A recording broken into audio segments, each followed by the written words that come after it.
अहो तुमची टिकली पडली इथेच कुठेतरी. टिकली पडली? अरे देवा, टिकली कशी काय पडली? अहो बसा हो तुम्ही. काय हो तुम्ही, तुमचा मूड चांगला करण्यासाठी मी असलं काहीतरी करतो आणि तुम्ही म्हणजे थांबा जरा. टिकली कशी काय पडली?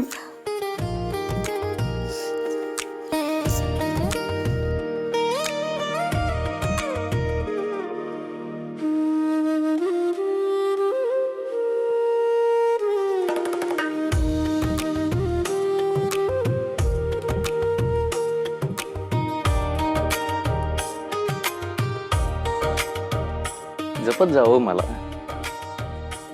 आणि मला जपण्यासाठी काय करायचं असतं माहितीये ना, स्वतःला जपायचं.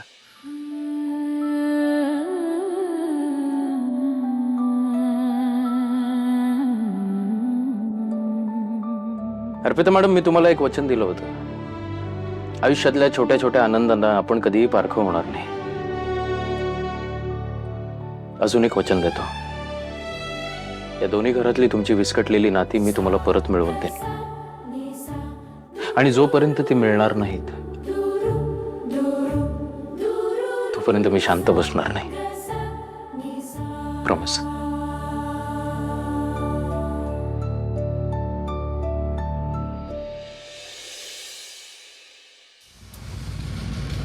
तुमच्या आयुष्यात घडणाऱ्या प्रत्येक वाईट गोष्टीला अर्पिता मॅडम जबाबदार आहेत का? तुमच्या दोघींचाही स्वभाव कारणीभूत आहे याला. या घरातलं कोणीही माझ्या बायकोचा अपमान केलेलं मी खपवून घेणार नाही. सतत सतत एकच गोष्ट सिद्ध होती आई. ती मुलगी अर्पिता एक नंबरची अपशकुनी अपशकुनी. तरी आपला समीर तिची बाजू घेत असतो सतत. दिदे गप ग गप, माझं आधीच डोकं फिरलंय. आता अजून माझी डोकेदुखी वाढवू नकोस तू. काय जादू टोणा केलाय ना तिने. ते सगळं जाऊ दे ग रेणुका. रे तुम्ही मेन मुद्दा लक्षात घ्या ना. तो तर बाजूलाच राहिलाय. समीरची आई लक्षात घ्या. हे बघा, तुम्ही आणि रेणुकाने समीरला मगाशी किती प्रश्न विचारले. शेवटपर्यंत त्याने विराटचं नाव घेतलं. हा, तुम्ही त्याला महिन्याच्या खर्चाच्या मॅनेजमेंट बद्दल विचारलं, खर्चाची सोय काय विचारली ना. त्याने स्मार्टली तो प्रश्न अवॉइड केलेला आहे. विराटची गोष्ट तुमच्यापासून अजूनही लपवून ठेवली हो समीरची आई. तुम्ही जाब विचारायला हवा. नाही का? तुम्ही पाहिलं ना आता काय झालं. हे अर्पिताच्या माहेरच्यांनी काय केलं. अर्पिताच्या सगळ्या हरकती ना सुरुवातीपासून त्यांनी अवॉइड केला, दुर्लक्ष केलं त्याच्याकडे. शेवटी काय झालं आज. त्यांच्या डोक्यावरचं छप्पर जात आहे. ती वेळ आली आहे समीरची आई. आणि आपण सगळं हे आधी अनुभवलं ना. या फेज मधून आपली फॅमिली गेलीच आहे. ते सगळं परत अनुभवायचंय का आपण? हा,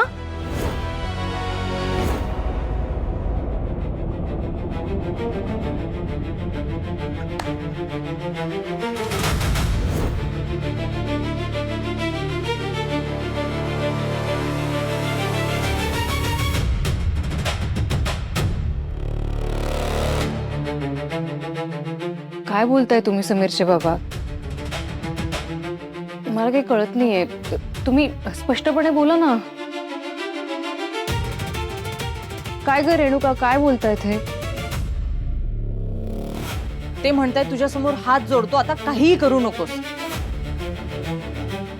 आधीच खूप वाद झालेत, आता तू वाद वाढवू नकोस, गप्प राहा.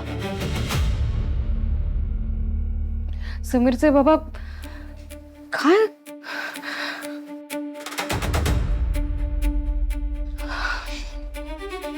समीरची आई, मला कुणी काहीही बोलू दे. मला व्हायचा तो त्रास होऊ दे, पण तुम्हाला त्रास झालेला मला नाही बघवला जाणार. मी रिक्वेस्ट करते तुम्हाला हात जोडून, पण तुम्ही प्लीज समीरला विचारा विराजबद्दल. आपल्या सगळ्यांसाठी, आपल्या फॅमिलीसाठी. तुम्ही बघितलं ना काय झालं असते. असंच अचानक तुम्हाला गोष्टी कळतील आणि अर्पिताच्या आईची जशी चिडचिड झाली ना तशी तुमची चिडचिड होईल. समीरची आई, तुम्हाला लक्षात येत आहेत ना गोष्टी?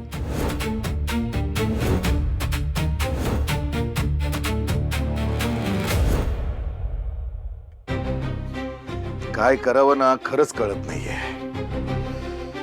या विराजमुळे ना एकही वकील ना आपल्याला मदत करायला तयार होत नाहीये.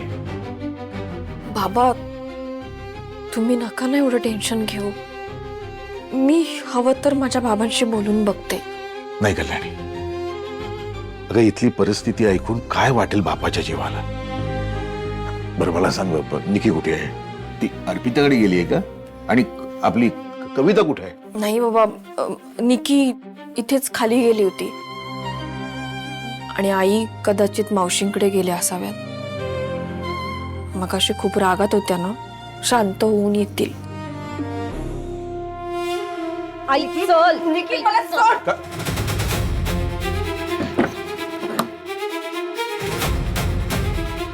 निकी, हा सगळा काय प्रकार आहे? आणि तू कवितेला असं हात धरून घरात का आणलंस?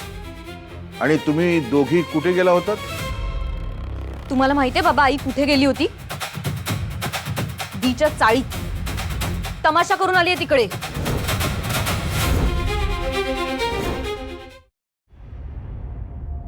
अर्पिता मॅडम, हे बघा, तुम्ही सांगितल्याप्रमाणे सांडगी मिरची आणलेली. पण मला कळत नाही एवढी सांडगी मिरची का सांगितली तुम्ही? आणि हे काय, हे एवढं दही? अहो, उद्या सकाळची तयारी. मी सगळा किचन स्टॉक चेक केला. पुरेसा किराणा आणि भाज्या नाही आहेत, त्यामुळे उद्याच्या टिफिनसाठी जरा वेगळा मेन्यू ठरवलाय मी. व्हेज पराठा, लोणचं आणि दहीबुत्ती. हे बघा, उद्यापुरती ना कणिक आहे, म्हणजे पीठ आहे तेवढं. आणि आपण सुशीसाठी भाज्या मागवल्या होत्या ना, त्यातल्या बऱ्याच भाज्या उरलेल्या ज्या मी कदम काकूंच्या फ्रीजमध्ये ठेवलेल्या, त्यामुळे पराठे होऊन जातील. हे बघा, लोणचं तर आहे आपल्याकडे भरपूर. आणि दहीबुत्तीसाठी काय भात लागणार आहे, तो तांदूळ पण आहे आपल्याकडे बऱ्यापैकी, त्यामुळे होऊन जाईल, उद्याचं मॅनेज होऊन जाईल. धन्यवाद तुम्ही अर्पिता मॅडम. जगातला कुठलाही प्रॉब्लेम तुम्हाला थांबवू शकत नाही. पण हे उद्याचं झालं, परवासाठी नाही आपल्याकडे काही सामान. त्यासाठी उद्याचा अख्खा दिवस आहे आपल्याकडे, काहीतरी होईल हो. आणि हा, तुम्ही ते स्वयंपाक करताना सगळ्यात महत्वाचं इन्ग्रेडियंट टाकायला विसरू नका. कोणतं? हेच, तुमच्या सुंदर चेहऱ्यावरचं गोड स्माइल. पदार्थ असा डिवाइन होतो.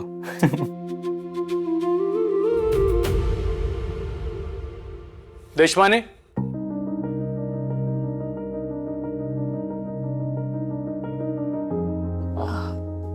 वर्कर साहेब या ना, या ना प्लीज. या ना, बसा ना. नाही नको.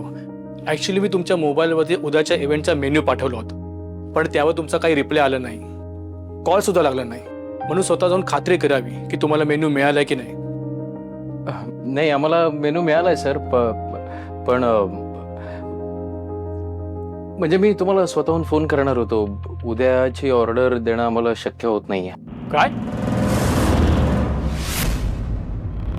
दीच्या सासरच्यांसमोर नको नको ते बोललीये दीला. तिच्या सासूबाई पण भडकल्या होत्या, भांडणं झालीत दोघींची. जिजूंना मध्ये पडावं लागलं, त्यांनी आवरलंय दोघींना. या सगळ्यात दी खूप हर्ट झालीये, खूप वाईट वाटलंय तिला. कविता, तुला एकदा सांगून कळत नाही का? का गेलीस तिथे? काय गरज होती तिथे जाऊन तमाशा करायची? अगं, आपल्या अर्पिताचं सासर आहे ते. तुझी हिम्मत कशी झाली का तिथे जायची? मी आता काहीही ऐकून घेणार नाही. तुम्हाला मी स्पष्टच सांगते, आपल्याला जर घर सोडावं लागलं ना, तर आपल्या डोक्यावरचं छप्पर मिळवून देण्याची जबाबदारी फक्त आणि फक्त तुमच्या लेकीची असेल. आणि तिने जर असं केलं नाही ना, तर मी तिला सुखाने जगू देणार नाही.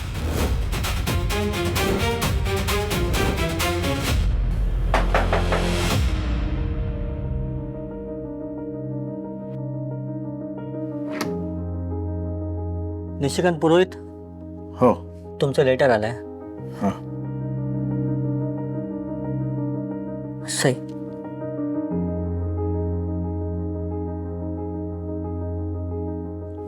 थँक्यू.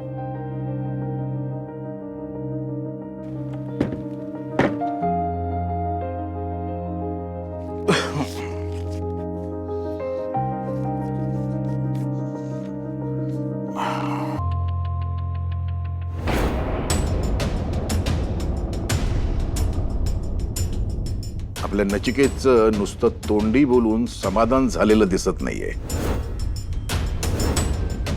आपण काहीतरी हातपाय मारू आणि त्याच्या हातून घर काढून घेऊ या भीतीने 15 दिवसात हे घर खाली करा अशी कायदेशीर नोटीस पाठवली त्यांनी आपल्याला.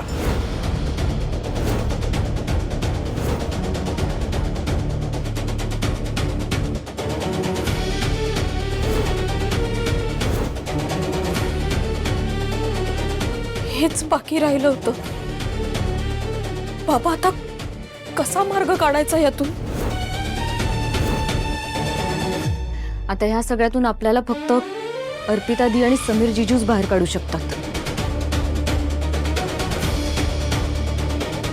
आणि तेच काढतील. फक्त आईने त्यांच्याशी कृतज्ञपणे वागायला नको.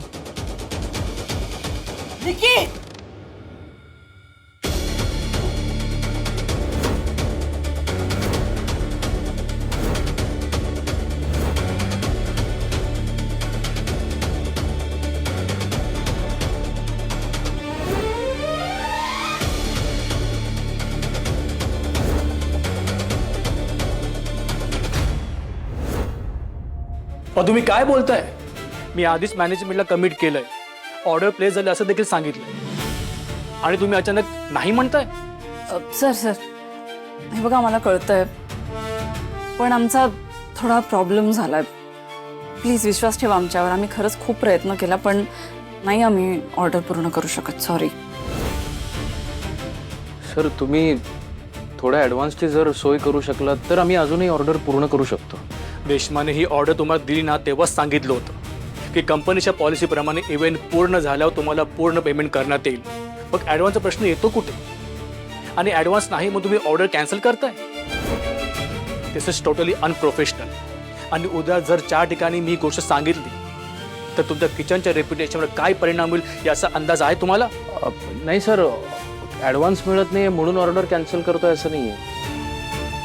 मग काय प्रॉब्लेम काय तुमचा? आता कसं सांगायचं यांना की किचन स्टॉकचा सप्लाय बंद झालाय असं सांगितलं तर समर्पिता किचनचं रेप्युटेशन. नाही तसं सांगून नाही चालणार. काय करावं कळत नाही. अहो पण काहीतरी सांगावं लागेल ना त्यांना. आपण मुद्दाम काही करत नाही आहोत हे त्यांना दाखवून तर द्यावं लागेल. बोरकर साहेब, हे बघा प्लीज विश्वास ठेवा आमच्यावर. खरंच काहीतरी प्रॉब्लेम आहे म्हणून आम्हाला ते करता येत नाहीये. प्लीज समजून घ्या ना. हो काय समजून घ्या? हे असं समजून घ्या म्हणून बिझनेस होत नसतो. तुमचं हे वागणं ना टोटली अनप्रोफेशनल आहे. तुम्ही कधी मोठ्या कंपनीसोबत काम केलं असं वाटत नाहीये. आणि हे असं वागल्यावर यापुढे भविष्यात तर नो चान्स. डिस्गस्टिंग.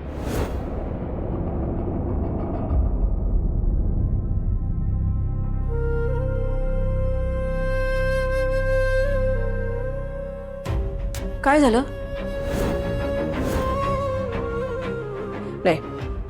नाही मी ऐकलं हे गेले त्यांची ऑर्डर तुम्ही नाकारली का?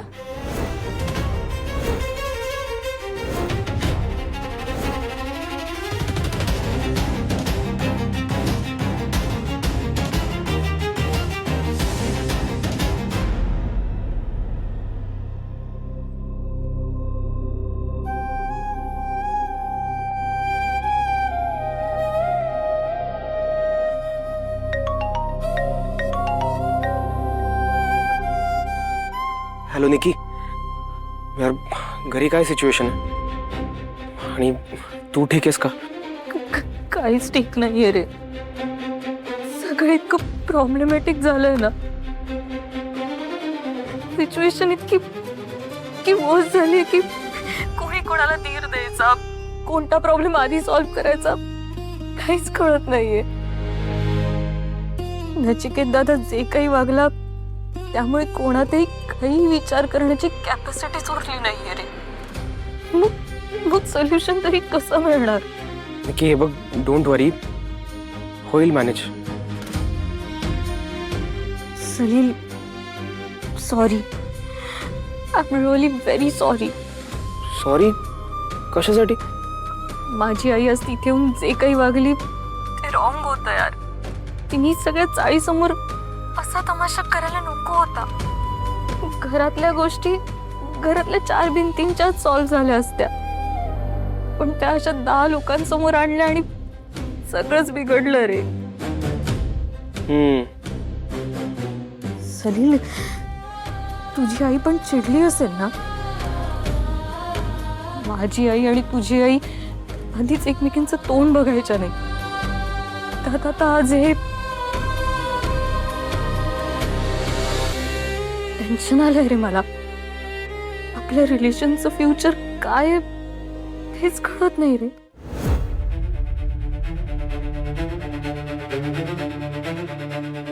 हॅलो सलीम, काय झालं? तू तू काहीच का बोलत नाहीयेस? की आज सकाळी वहिनी आपल्या दोघांचा विषय काढणार होती माझ्याकडे. काय म्हणाली ती?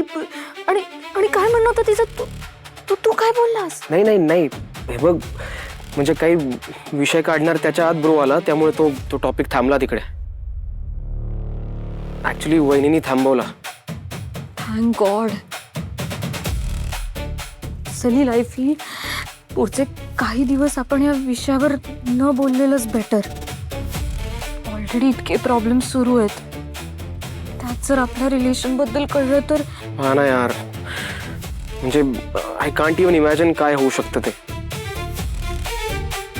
आणि तू करेक्ट म्हणतेस, म्हणजे सध्या ब्रो आणि वहिनी त्या माइंडसेटमध्ये नाही आहेत आपल्याला सपोर्ट करायच्या. तसंही समर्पिता किचनचा प्रॉब्लेम सॉल्व्ह करणं ही त्यांची फर्स्ट प्रायोरिटी आहे. समर्पिता किचनचा प्रॉब्लेम म्हणजे? त्या फ्रंटवर तर सगळं ओके चालू होतं ना, मग काय झालं तिथे? नाही ना, सी द प्रॉब्लेम इज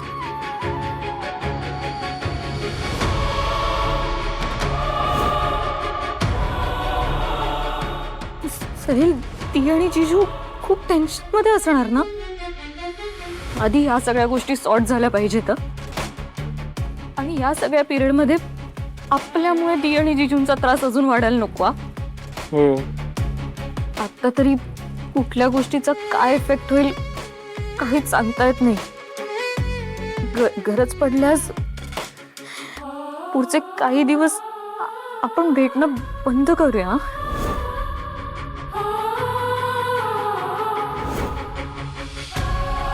तुला निकी बरोबर रात्र घालवावीच लागेल. सलील, काय झालं? तुला पटतंय ना माझं म्हणणं? हा, यू राईट. बरं चल, मी ठेवते आता, पण तू काळजी घे आणि दी जिजूंची सुद्धा काळजी घे. ओके, बाय, टेक केअर निकी.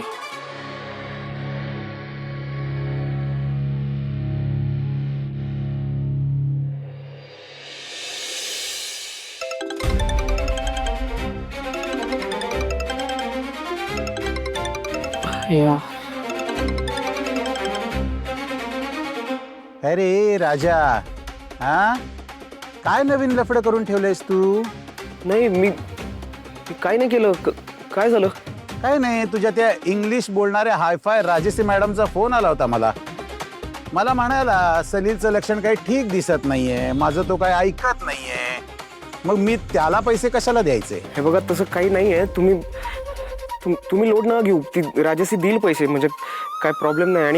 आणि समजा राजसीने पैसे द्यायला नकार दिला ना, तर माझा ब्रो देईल ना पैसे हफ्ते करून. काय खेळ लावला रे तुम्ही लोकांनी? तुम्हाला काय भाई बेवकूफ वाटतो काय? आज याच्याकडून पैसे घ्यायचे, उद्या त्याच्याकडून पैसे घ्यायचे, काय दुसरा कामधंदा नाही मला? त्या राजसीने मला चेक होल्डवर टाकायला सांगितलाय, पण मी हा चेक बँकेत टाकणार. आणि जर का हा वटला नाही ना, तर तू जिथं असशील ना तिथं येऊन तुला फोडणार. आणि हा, तुझा भाऊ मला पैसे कधी देतोय नाही देतोय त्याची वाट बघत बसणार नाही मी. त्यामुळे शहाणा हो आणि मला वेळेत पैसे मिळतील अशी सोय करून ठेव. नाही, मी बोलतो राजसी सोबत, मी काहीतरी होईल मॅनेज भाई. भाई ते काय बाकीची कामं खूप आहेत त्यामुळे. हो, आणि ऑर्डर मोठी होती ना, एवढ्या कमी वेळात नसती जमली आम्हाला. जमली नसती. मागच्या वेळची कशी जमली? नाही, ती ऑर्डर पूर्ण केली ना रात्रभर जागून. अगं बरोबर आहे, पण ती आत्ता ऑर्डरला म्हणजे खूप माणसांची ऑर्डर आहे ना, त्यामुळे आपल्याकडे मॅनपॉवर नाही आहे तेवढी. मॅनपॉवर नाही. अरे सलील आहे की मदतीला. आणि माझ्या मनात नसताना माझ्या नाकावर टिचून हिची बहीण आणली होती ना मदतीला तू. मग आता काय झालं? कंटाळली का एवढ्यात? काय समीर, कसली कारणं देतोयस तू? आणि तू ग, अशक्य वाटतील अशा गोष्टी तुम्ही दोघांनी करून दाखवल्या आहेत, मग हे काय? आणि अशा गोष्टींसाठी तुम्ही त्यांची ऑर्डर नाकारली, ह्याच्यावर माझा विश्वासच बसत नाही. आणि समीरचा कॉन्फिडन्स तर आपण सगळ्यांनी बघितलाच आहे नाही का? त्याच्या अर्पिता मॅडम ज्या कशालाही हात लावतात त्याचं सोनं करतात असा विश्वास आहे ना त्याचा. मग आता काय झालं? तुम्ही दोघे काही लपवताय का आमच्यापासून?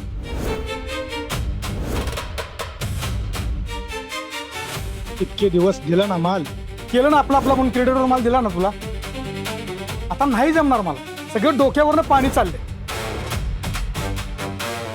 हे बघ अर्पिता, यापुढे मी तुला क्रेडिटवर माल नाही देऊ शकत. सप्लाय बंद झालाय ना सगळ्याचाच, बरोबर? तुमच्या समर्पिता किचनच्या आयुष्यात हे प्रॉब्लेम आणणारा मी नाही. पुढच्या 8 दिवसात या रॉ मटेरियलच्या शॉर्टेजमुळे तुमच्या समर्पिता किचनला टाळं लागलं तर नाव नाही लावणार विराज कामत.